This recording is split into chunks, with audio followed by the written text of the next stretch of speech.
अस्सलाम वालेकुम। आज का हमारा टॉपिक प्रोकैरियोटिक और यूकैरियोटिक सेल पे है। ये आज का हमारा आखिरी टॉपिक है जिसमें हमने इन दोनों सेल्स के दरमियान में डिफरेंसेस को देखना है कुछ बेसिस पर। आज जो हमने फीचर्स हैं जिनकी बेसिस पे हमने इन दोनों सेल्स को डिफ्रेंशिएट करना है वो रिलेटेड है विद अदर ऑर्गेनेल्स। मींस के अब हमने न्यूक्लियस की बेसिस पे जो है फीचर्स को डिस्कस किया इन दोनों में डिफरेंस को देखने के लिए। फिर हमने कुछ मेन जो हैं चीज़ें ली, जिस तरह के हमारे पास जो है ऑर्गेनल्स थे, लेकिन अब हमारे पास कुछ दूसरे ऑर्गेनल्स हैं जिसकी बेसिस पर हम इन दोनों को डिफ्रेंशिएट करेंगे और उसके बाद हम इनकी सिमिलैरिटीज़ पे आएंगे नेक्स्ट लेक्चर में। तो हमारे पास जो ऑर्गेनल्स हैं जिनका भी हमने डिस्कस नहीं किया, कुछ ऐसे स्ट्रक्चर जो मैंने यहाँ पर फीचर्स में लिखे हैं प्रोकैरियोटिक और यूकैरियोटिक सेल में, उनको डिफरेंस जो है वो देखने के लिए कि सबसे पहले एक स्ट्रक्चर है हमारे पास पिल्लाए। तो पिल्लाए हमारे पास एक ऐसा स्ट्रक्चर होता है जो कॉन्जुगेटिंग बैक्टीरिया यूज़ करते हैं अपने जेनेटिक मटेरियल को ट्रांसफ़र करने के लिए, मतलब जो भी उनका जेनेटिक मटेरियल होता है उनको ट्रांसफ़र करने के लिए कॉन्जुगेशन के दौरान वो यूज़ करते हैं पिल्लाए स्ट्रक्चर को। ये मोटिलिटी के लिए इस्तेमाल नहीं होता, ये सिर्फ़ और सिर्फ जो है कॉन्जुगेशन के प्रोसेस में इस्तेमाल होता है और कॉन्जुगेटिंग बैक्टीरिया से इस्तेमाल करते हैं। इसीलिए प्रोकैरियोटिक सेल में ये प्रेजेंट और यूकैरियोटिक सेल में ये एब्सेंट होता है। तो फर्स्ट पॉइंट हमारा ये क्लियर हुआ। सेकेंड पॉइंट है फ्लैजेला। इस टर्म से आप लोग फेमिलियर हैं। ये हमारे पास मोटाइल और मोटिलिटी जो है उसके लिए रिस्पॉन्सिबल होता है। अब प्रोकैरियोटिक सेल और यूकैरियोटिक सेल में ये मौजूद होता है, लेकिन फ्लैजिलन जो है हमारे पास मेन एक कंपोनेंट है प्रोकैरियोटिक सेल में मौजूद फ्लैजिला की कॉम्पोजिशन में, और यूकैरियोटिक सेल में ट्यूबुलिन जिसका नेचर साइटोस्केलेटल है वो जो है हमारे पास फ्लैजिला में एक इम्पॉर्टेंट जो है वो कंपोनेंट है। तो ये बात क्लियर करें। उसके बाद हमारे पास थर्ड पॉइंट है क्लोरोफिल। क्लोरोफिल जो है वो प्रोकैरियोटिक सेल और यूकैरियोटिक सेल में किस तरह डिफर है कि बैक्टीरियो क्लोरोफिल जो हैं, जो क्लोरोफिल बैक्टीरियल सेल में प्रेजेंट होते हैं उन्हें बैक्टीरियो क्लोरोफिल कहा जाता है, और ये जो है स्कैटर हुए होते हैं साइटोप्लाज्म में। प्रोकैरियोटिक सेल की बात हो रही है क्योंकि वहाँ पर क्लोरोप्लास्ट तो होता नहीं, और क्लोरोप्लास्ट में तो ये पिगमेंटेड फॉर्म में प्रेजेंट होते हैं। तो जब क्लोरोप्लास्ट नहीं होगा तो वो सिंपली स्कैटर्ड फॉर्म में प्रेजेंट होंगे साइटोप्लाज्म में सेल के। तो बैक्टीरियो क्लोरोफिल जो है वो हमेशा स्कैटर्ड फॉर्म में प्रेजेंट होते हैं प्रोकैरियोटिक सेल में, और ये हमेशा ऑटोट्रॉफिक बैक्टीरिया में जो है प्रेजेंट होते हैं, जो कि इनऑर्गेनिक सब्सटेंस से अपना फूड जो है वो हासिल करते हैं। हर बैक्टीरिया में ये मौजूद नहीं होता है, मोस्टली जो है ये ऑटोट्रॉफ्स में ये पाया जाता है। और हमारे पास जो यूकैरियोटिक सेल है तो उसमें chlorophyll A B C D present होता है प्लांट्स में, जो कि हमारे पास मल्टी सेल ऑर्गेनिजम्स हैं उनमें ये प्रेजेंट होता है, क्योंकि उनका मेन पर्पस ही जो है वो फोटोसिंथेसिस का प्रोसेस करना है, खुद फूड बनाना है, ऑटोट्रॉफ्स हैं तो उनके पास क्लोरोप्लास्ट मौजूद होता है और उनमें पिगमेंटेड फॉर्म में क्लोरोफिल ए बी सी और डी प्रेजेंट होता है। तो हमारा फोर्थ पॉइंट है फूड स्टोरेज। मीन फूड हमारे पास प्रोकैरियोटिक सेल और यूकैरियोटिक सेल में किस फॉर्म में जो है वो स्टोर होते हैं। तो ग्लाइकोजन मींस ग्लूकोज का इकट्ठे जो है वो असेंबल होना, ग्लाइकोजन जो है एक बिग मॉलिक्यूल बना लेते हैं ग्लूकोज के जो है वो एक जगह एक्यूमुलेट होने से। तो फूड स्टोरेज जो है वो प्रोकैरियोटिक सेल में in the form of glycogen है, जबकि प्रोकैरियोटिक सेल में ग्लाइकोजन जो है वो एनिमल्स के केस में है। इसे एनिमल स्टार्च भी कहा जाता है, और ये बहुत एक MCQs इंपॉर्टेंट है कि animal starch is called glycogen. और स्टार्च जो है वो हमारे पास फूड स्टोरेज है फॉर प्लांट्स। तो प्लांट्स के केस में हमारे पास स्टार्च है और एनिमल्स के केस में हमारे पास ग्लाइकोजन है।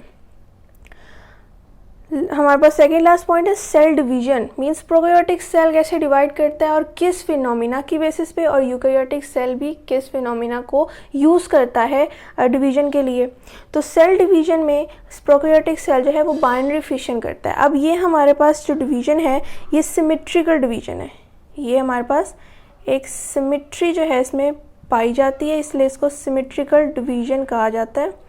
ये क्यों? क्योंकि जब एक सेल जो है वो डिवाइड करता है तो वो 2 इक्वल हाफ्स में जो है वो डिवाइड हो जाता है, तो उसमें एक सिमेट्री आ जाती है, इसीलिए इसे एमाइटोसिस भी कहते हैं बाइनरी फिशन को।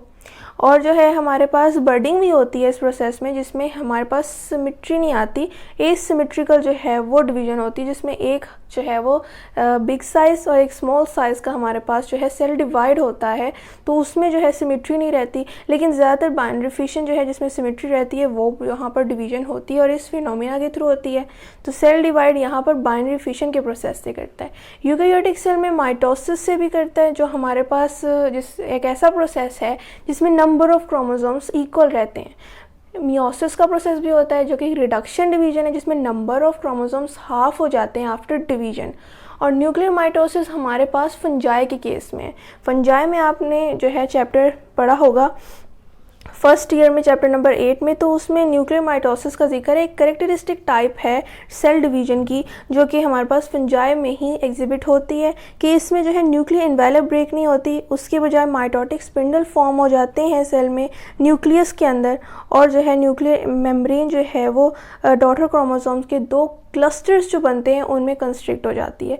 तो ऐसे जो है वो फिनोमिना को और ऐसी करेक्टरिस्टिक टाइप ऑफ डिवीजन को हम न्यूक्लियर माइटोसिस कहते हैं, जो कि फंजाई के केस में होती है। और माइटोसिस और मियोसिस जो है एनिमल और प्लांट्स के केस में।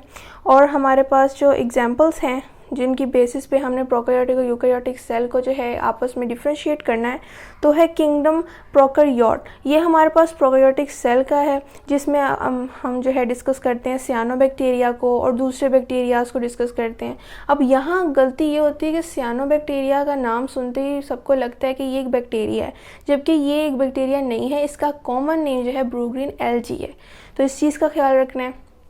यूकेरियोटिक सेल में प्रोटिस्टा, जिसे प्रोटोक्टिस्टा भी बोलते हैं, फिर फंजाई, प्लांटे और एनिमेलिया, ये सारे मल्टी सेल ऑर्गेनिजम्स जो हैं हमारे पास यूकेरियोटिक सेल में शामिल हैं। और इसी सीक्वेंस से शामिल हैं क्योंकि हमारे पास जो है फंजाई, प्लांटे, फिर एनिमेलिया, ये एक एवोल्यूशन का प्रोसेस आ जाता है, जो हमने अपने प्रीवियस टॉपिक में डिस्कस भी किया था इन तमाम किंगडम्स को, जो कि हमारी बायोलॉजी की जो है वो बेसिस जो हैं उससे शुरू होती है सारी डिस्कशन इन चीज़ों से।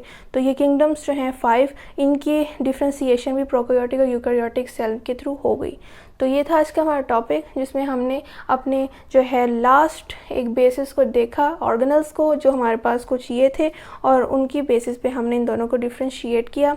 जितने भी हमने डिफ्रेंशिएट करने के लिए पॉइंट्स देखे हैं कीवर्ड्स के तौर पे, हमने इनको एमसीक्यूज़ के लिए रखना है कि कौन कौन से मेन कंपोनेंट्स हैं, क्या फ़र्क है, और उनमें क्या क्या उनमें चेंजेस आ जाती है बोलने में भी जब हम चेंज करते हैं प्रोकैरियोटिक और यूकेरियोटिक सेल के बात को। तो अब हम इंशाल्लाह हमने डिफरेंस जितने भी देखने थे हमने देख लिए। तब हम कल इंशाल्लाह इसकी सिमिलैरिटीज़ देखेंगे कि प्रोकैरियोटिक और यूकेरियोटिक सेल में सिमिलैरिटीज़ क्या हैं। तो मुझे उम्मीद है कि आपको आज की टॉपिक जो है वो समझ आया होगा।